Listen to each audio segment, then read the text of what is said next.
தமிழ் நண்பர்கள் அனைவருக்கும் வணக்கம். அக்னிச்சிறகு சேனல் சார்பாக இந்த வீடியோவுக்கு உங்களை அன்புடன் வரவேற்பது நான் உங்கள் கௌசி. கௌதம் மதுமிதா சீரியலுடைய நாளைய எபிசோடுக்கான ரிவ்யூ என்ன அப்படின்றத பார்க்கலாம். எபிசோடை பொறுத்த வரைக்கும் ஃபர்ஸ்ட் சீன் மாயா ஜீவா இவங்க 2 பேருடைய கன்வர்சேஷன்.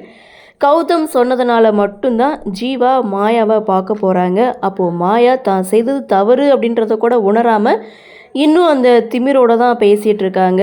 அப்போது மாயா ஜீவா கிட்ட சொல்கிறது, நீ எனக்கு சப்போர்ட் பண்ண மாட்டேன்னு சொல்லிட்டல, நீ ரொம்ப ஓவராக தான் பிஹேவ் பண்ணிகிட்ருக்க, இப்படிலாம் பண்ணக்கூடாது அப்படின்னு சொல்ல, அப்போது ஜீவா சொல்கிறாங்க, நீ செய்தது கரெக்டு இல்லை தவறுன்னு சொல்கிறதுக்கு நான் இங்கே வரல. அக்கா கால் பண்ணி சொன்னால் நான் வந்தேன்.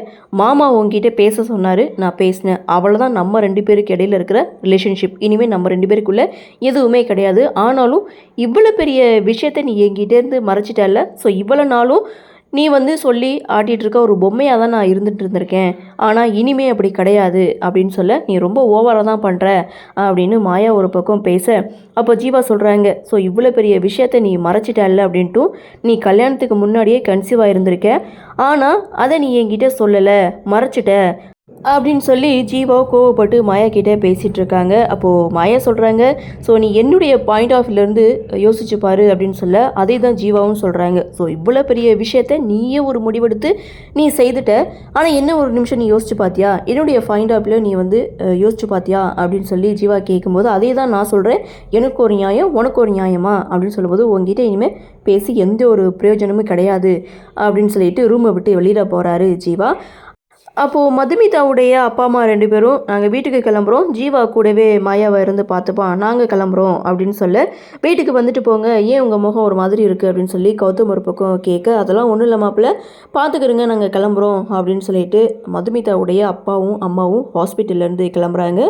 ஸோ ஜீவாவையும் மாப்பிள்ளையும் பார்த்துக்கோ அப்படின்னு சொல்லிட்டு தான் கிளம்புறாங்க. அப்போது சகுந்தலா அவங்களோட ஆக்டிங்கை ஸ்டார்ட் பண்ணுறாங்க. அதாவது என்ன சொல்கிறாங்க அப்படின்னா, நீ எந்த அளவுக்கு தங்கச்சி மேலே பாசம் வச்சுருக்கேன்னு எனக்கு நல்லாவே புரியுது.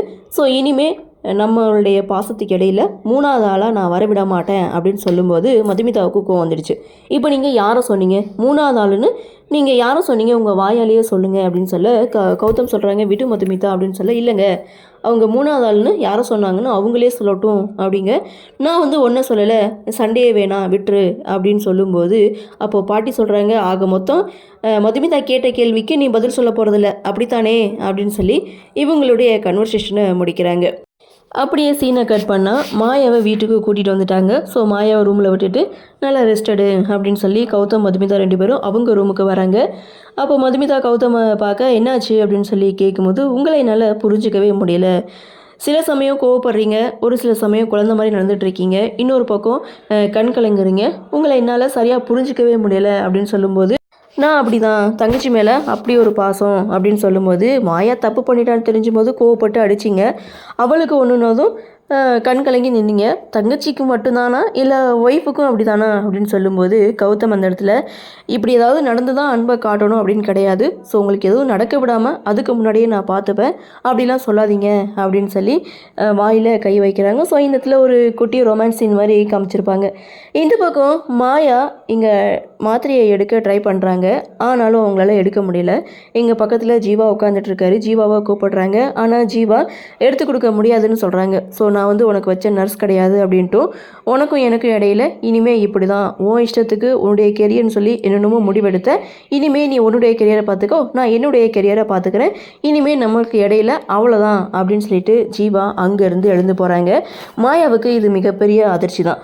ஸோ இந்த பக்கம் நம்ம கௌதம் மதுமிதா இவங்களுடைய குட்டி ஒரு ரொமான்ஸ் சீன். ஸோ இந்த இடத்துல கௌதம் மதுமிதா 2 பேரும் பேசி சிரிச்சிட்டு இருக்காங்க. அந்த இடத்துல மதுமிதாவுடைய பொட்டு பார்த்திங்கன்னா கோணலாக இருக்குது, அதை சரி செய்ய சொல்கிறாங்க. இந்த இடத்துலையும் ஒரு சின்ன ஒரு ரொமான்ஸ் சீன் மாதிரி கொடுத்துருப்பாங்க. மறுநாள் காலையில் மாயா ஆஃபீஸ்க்கு கிளம்பி போகிறாங்க. அதை பார்த்த மதுமிதா, மாயா நீ எங்கே போகிறேன்னு சொல்லி கேட்கும்போது, ஆஃபீஸ்க்கு தான் போகிறேன், அதாவது பொட்டிக்கு தான் போகிறேன் அப்படின்னு சொல்ல, நேற்று உனக்காக நாங்கள் எல்லோரும் குடும்பத்தோட ஹாஸ்பிட்டலில் இருந்தோம், இன்றைக்கி என்னென்ன நீ பாட்டுக்கு கிளம்பி வேலைக்கு போகிறேன்னு போயிட்டுருக்கேன், ஜீவா எங்கே அப்படின்னு கேட்க, ஜீவா காலையிலே எழுந்து ஆஃபீஸ்க்கு போயிட்டான் அப்படின்னு சொல்லும்போது அவன் உன்னை வேலைக்கு போக சொன்னானா அப்படின்னு சொல்லி மதுமிதா கேட்க, அப்போ ஜீவா சொல்கிறத தான் நான் கேட்கணுமா, எனக்கு நீ எந்த ஒரு முடிவும் நான் எடுக்கக்கூடாதா அப்படின்னு சொல்லும்போது, அது இல்லை உனக்கு உடம்பு சரியில்லை அதனால தான் ரெஸ்ட் எடுக்க சொன்னேன் அப்படின்னு சொல்லும்போது கௌதமுடைய என்ட்ரி. ஸோ கௌதமும் அதே தான் சொல்கிறாங்க, நீ வந்து ரெஸ்ட் எடு, நீ நேற்று இருந்த கண்டிஷனுக்கு இன்னும் 1 மாதம் நீ ரெஸ்ட் எடுக்கணும், போய் ரெஸ்ட் எடு அப்படின்னு சொல்லி மாயாவை அனுப்புகிறாங்க. ஸோ மதுமிதா மாயாவை சாப்பிட்டுட்டு போக சொல்கிறாங்க, நீங்களே சாப்பிட்டுக்குங்க அப்படின்னு சொல்லிட்டு மாயா கோவத்தோட ரூமுக்கு போகிறாங்க. இன்னொரு பக்கம் லக்ஷ்மிகாந்த் அபிஷேக் 2 பேரும் சாப்பிட வந்து உட்காடுறாங்க. அப்போது சகுந்தலா எங்கே அப்படின்னு சொல்லி கேட்கும்போது டூர் போயிருக்காங்க அப்படின்றாங்க. ஸோ பொண்ணு இப்படி முடியாமல் இருக்குது, கூட இருந்து கவனிச்சுப்பான்னு பார்த்தாக்க அவள் ஊராக சுற்றிட்டு இருக்காளா, அவளுடைய வேலை எல்லாத்தையும் மதுமிதா தான் இழுத்து போட்டு செய்துட்டு இருக்கா அப்படின்னு சொல்லி மதுமிதாவையும் சகுந்தலாவையும் கம்பேர் பண்ணி பேசுகிறாங்க. என்னடா இவ உன் அம்மாவையும் இந்த புள்ளப்பூச்சியையும் கம்பேர் பண்ணி பேசிகிட்டு இருக்கா அப்படின்ற மாதிரி லக்ஷ்மிகாந்த் அபிஷேக் கிட்ட சொல்ல, எதுவாக இருந்தாலும் சத்தமாக பேசணும், இங்கே பாட்டி லக்ஷ்மிகாந்தை வார்ன் பண்ண, இல்லை சட்னியில் உப்பு பத்தலை அப்படின்னு சொல்ல, கொட்டிக்கோ அப்படியே தான் உனக்கு ரோஸ் ஆனதான்னு பார்ப்போம் அப்படின்னு சொல்லி இவங்க எல்லாரும் பேசிகிட்டு இருக்கும்போது கௌதமுடைய என்ட்ரி. ஸோ கௌதம் நீ ஆஃபீஸ்க்கு போகலையான்னு சொல்லி கேட்கும்போது, எனக்கு உடம்பு சரியில்லை அதனால இன்றைக்கி நான் ஆஃபீஸ்க்கு போகலை அப்படின்னு சொல்ல, சரி ப்ரோ நான் எல்லா விஷயத்தையும் பார்த்துக்கிறேன்னு அபிஷேக் சொல்லும்போது அந்த இடத்துல ஃபோன் வருது. யாருன்னு பார்த்தா அந்த 25 கோடி ஊழலில் அபிஷேக்குடைய ஃப்ரெண்டை அடித்து ஆஃபீஸை விட்டு துரத்துனாங்க இல்லையா, அவர் தான் அபிஷேக்குக்கு கால் பண்ணுறாங்க.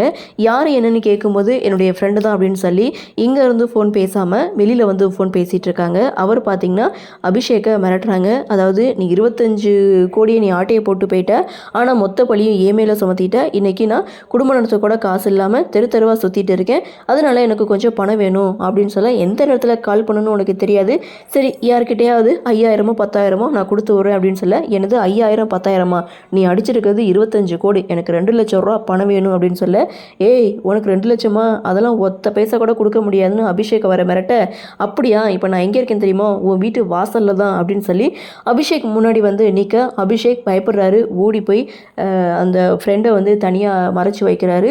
ஸோ இந்த பக்கம் அபிஷேக்கை தேடி மதுமிதா வராங்க. அபிஷேக் யாரு கூடயே பேசிகிட்டு இருக்க மாதிரி தெரியுது, ஆனால் யாரு கூடன்னு நம்ம மதுமிதாவுக்கு தெரியல. இதோட எபிசோடை முடிச்சிருக்காங்க. இந்த 25 கோடி காணாமல் போனதை கண்டிப்பாக மதுமிதா கண்டுபிடிக்க போகிறாங்க அப்படின்றது இன்றைக்கி எபிசோட் மூலமாக தெரிய வருது. ஸோ கூடிய சீக்கிரம் அபிஷேக் மாட்டணும் அப்படின்றதான். ஸோ இன்னொரு பக்கம் மாயா ஜீவா இவங்க 2 பேருக்கு இடையில விரிசல் அதிகமாகிட்டே இருக்குது. ஸோ எப்போ ஜீவா மாயாவை மன்னிப்பாங்க, மாயா செய்தது தவறு அப்படின்றத மாயா எப்போ உணர்வாங்க அப்படின்ற எதிர்பார்ப்பும் இன்னொரு பக்கம் இருக்குது. ஸோ பார்க்கலாம், மாயாவுடைய வாழ்க்கையில் மிகப்பெரிய இடியே காத்துட்டு இருக்குது. என்ன நடக்குது, என்ன மாதிரியான சுவாரஸ்யத்தோடு கதைக்கள நகர்வை கொண்டு வராங்க அப்படின்றத நாமளும் பொறுத்திருந்து பார்க்கலாம்.